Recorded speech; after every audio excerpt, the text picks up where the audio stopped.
আয়োজিত আর্থিক সহায়তা প্রদান অনুষ্ঠানের সম্মানিত সভাপতি আমার অত্যন্ত প্রিয় জনাব তাজুল ইসলাম তাজুল ভাই উপস্থিত আছেন।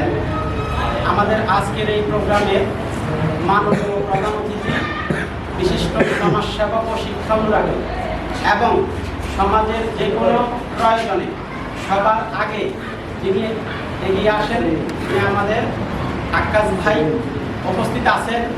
আজকের এই প্রোগ্রামের অনুদানকারী ইউএসএ প্রবাসী আমার অত্যন্ত প্রিয় জনাব মাসুদ রানার পিতা জনাব শামসুল আলম সাহেব উপস্থিত আছেন। আমাদের এই সংস্থার সদস্যবর্গ আমরা আসলে কাজেরকে সদস্য করেছি। আমরা সদস্য করেছি পাড়া হরিপুর ওয়ার্ড থেকে শুরু করে আমাদের পাল্লানাথপাড়া যে 5টা ওয়ার্ড আছে, এই 5টা ওয়ার্ডের যে উল্লেখযোগ্য ব্যক্তিগুলো আছে আমরা তাদেরকেই এখানে মেম্বার করেছি। আমরা যদি গড়ে মেম্বার করতাম তাহলে দেখা গেছে আমাদের এখানে মেম্বারের সংখ্যা হইতো 500-র উপরে।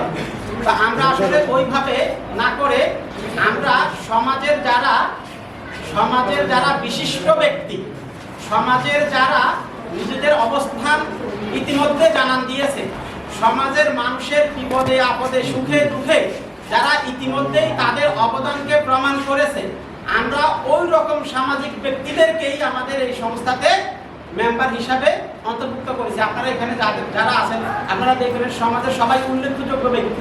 আমরা কোনো মানে ডাউট জাতীয় কাউকে আমরা এখানে নিই। আমরা ভালো ক্রিম সমাজের ক্রিম মানুষগুলারে আমরা আমাদের এই সংস্থাতে অন্তর্ভুক্ত করেছি।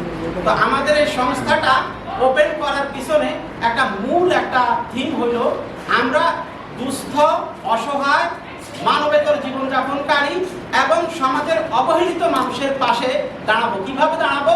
আমাদের প্রিয় নবী হযরত মুহাম্মদ সাল্লাল্লাহু আলাইহি সাল্লামের পদাঙ্ক অনুসরণ করে তিনি যেভাবে মানুষের বিপদে পাশে দাঁড়াইছেন, আমরাও আমাদের মহানবী হযরত মুহাম্মদ সাল্লাল্লাহু আলাইহি সাল্লামের পদাঙ্ক অনুসরণ করে আমরাও গরিব দুঃখী মেহনতি মানুষের পাশে দাঁড়াবো। এই ইচ্ছা থেকেই আমরা আমাদের এই জাগরণ পল্লী উন্নয়ন সংস্থা আমরা ওপেন করেছি। ইতিমধ্যে এটার লাইসেন্সের জন্য আমরা সমাজসেবা অধিদপ্তরে যোগাযোগ করেছি। তেনারা আমাদেরকে বলেছেন আমাদেরকে সব রকমের সহযোগিতা তেনারা করবেন। আজকের প্রোগ্রামের বিশেষ অতিথি হিসেবে এখানে মোহাম্মদ আলী হোসেন সমাজসেবা অফিসারের নাম আছে, আমরা ওনার সাথে যোগাযোগ করছি। একটা বিশেষ কারণ উনি আজকে এখানে বলছে যে চেষ্টা করবো, তারপরে তাকে বিষয়টা আমাদের সভাপতি মহোদয় ইতিমধ্যে আপনাদেরকে কি বলেছে। তো এখানে আসলে আমরা কি কাজ করব, এই সংস্থার ব্যানারে আমরা কি কাজ করব আর এটার অর্থায়নটা কিভাবে হবে, এটাই জাস্ট আমি আমার সংক্ষিপ্ত বক্তব্যের মধ্যে একটু বোঝানোর চেষ্টা করব। মনে করেন আমরা এখন আর্থিক সহায়তা প্রকল্পটা দিলাম, এটার পরে আমরা শীতবস্ত্র বিতরণে যাব, আমরা ফ্রি মেডিকেল ক্যাম্পে যাব, আমরা বৃক্ষরোপণ কর্মসূচিতে যাব। বৃক্ষরোপণ কর্মসূচিটা এরকম হবে, মনে করেন আমাদের এই 5 নং মোহাম্মদপুর ইউনিয়ন পূর্ব এবং পশ্চিম অঞ্চল মিলাই মনে করেন 5-7টা কি আছে প্রাইমারি স্কুল আছে। তো আমরা একদিন একটা প্রাইমারি স্কুলকে টার্গেট করব। ওই স্কুলে যদি 100 বা 150 স্টুডেন্ট থাকে আমরা সবাইকে একটা বলজ বা বনজ গাছ দিব, গাছের চারা দিব। তো 150 জন লোক যদি তাদের বাড়িতে 150টা গাছ রোপণ করে, ওই গাছগুলো যখন বড় হবে তাইলে পশু পাখি সেখান থেকে আহার পাবে, মানুষ ছায়া পাবে, আমরা অক্সিজেন পাবো। এটাতে আমাদের কি সওয়াব হইবনি? একটা সওয়াবের কাজ। এরপরে মনে করেন রমজানে আমাদের রমাদান ফুড বিতরণ কর্মসূচি আমরা হাতে নিব। সেখানে আমরা দেখা গেছে যারা দুস্থ দরিদ্র থাকবে তাদেরকে আমরা রমাদান ফুডটা আমরা দিব। এরপরে মনে করেন কোরবানি ঈদ আসবে, সবাই কি কোরবানি দিতে পারে? সবাই তো কোরবানি দিতে পারে না। তো আমরা যদি 2টা গরু কোরবানি দিই মানুষের জন্য, আমরা যদি 2 কেজি করি বা 1 কেজি করি, 200 মানুষকে যদি আমরা গোশত পৌঁছাই দিই ঈদের দিন বা ঈদের একদিন আগে বা একদিন পরে যদি আমরা পৌঁছাই দিই, তাহলে আমাদের এই সংস্থাতে যারা কর্মরত মেম্বার হিসাবে আছেন, যারা পরিশ্রম করবেন, আমরা যারা আছি, আমরা কি একটু সওয়াবের ভাগীদার হব? হ্যাঁ, তাইলে আমাদের ওই কোরবানির গোশত বিতরণ কর্মসূচিটাও কি আমাদের থাকবে।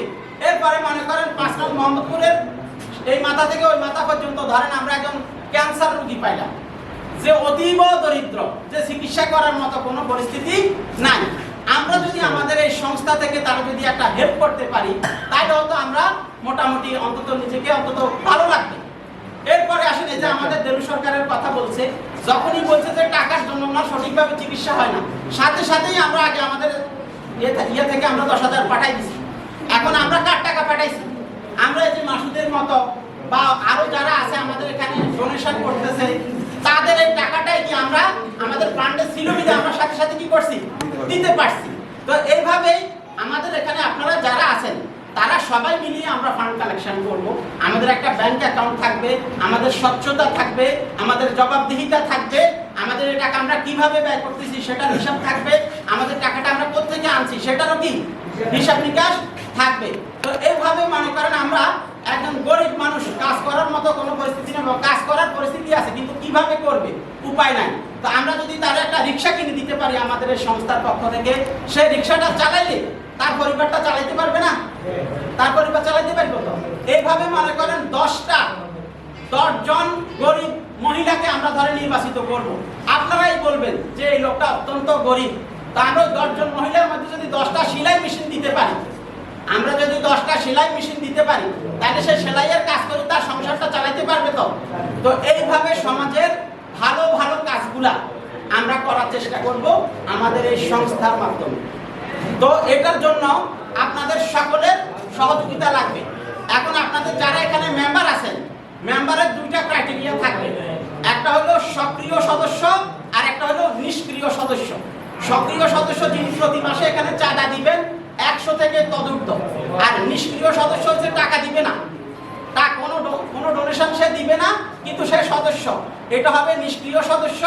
তবে সে যখন চাঁদা দেওয়া শুরু করবে তখন আবার সে নিষ্ক্রিয় সদস্য থেকে সক্রিয় সদস্যতে চলে আসবে। এভাবে আমরা আবার ভিআইপি সদস্য নিব, অনেক প্রবাসী আছে প্রবাসী সদস্য নিব।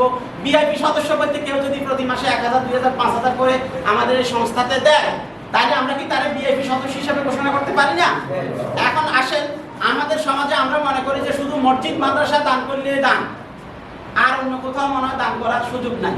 এবার এই বন্যাতে আমরা সবাই লক্ষ্য করছি আস-সুন্নাহ ফাউন্ডেশন সারা বাংলাদেশের প্রত্যেকটা মানে যারা বন্যার পানিতে ক্ষতিগ্রস্ত হয়েছে প্রত্যেকের ত্রাণ সহযোগিতা দিছেনি। এই আস-সুন্নাহ ফাউন্ডেশন এভাবেই শুরু হয়েছে। আস-সুন্নাহ ফাউন্ডেশন কি এভাবেই শুরু হয়েছে, হইতে হইতে তারা এবার বন্যাতে প্রায় 113 কোটি টাকা তাদেরকে মানুষ দান করছে। তাহলে 113 কোটি টাকা আস-সুন্নাহ ফাউন্ডেশনকে কে মানুষে দান করছে। ওই দানের টাকা দিয়ে আস-সুন্নাহ ফাউন্ডেশন সারা দেশে কি করছে, বন্টন করছে। তো আমরাও শুরু করছি, আপনারা সবাই আমাদের জন্য দোয়া করবেন। আমাদের এখানে আজকে আসলে যিনি প্রধান অতিথি আছেন ওনার কথা বললে লম্বা সময়ের দরকার, সময়ও বেশি নাই। উনি আমাদের গুণীজন, আমরা যদি গুণীজনদেরকে যদি কদর না করি তাহলে গুণীজন জন্মাবে না। গুণীজনের কদর করতে হবে। এরকম একজন গুণীজনকে আজকে আমরা আমাদের এই প্রোগ্রামের প্রধান অতিথি হিসাবে পেয়ে আমরা সকলেই আসলে আনন্দিত। আমি ওনাকে এখানে যারা উপস্থিত হয়েছেন সকলের পক্ষ থেকে ধন্যবাদ জানাচ্ছি।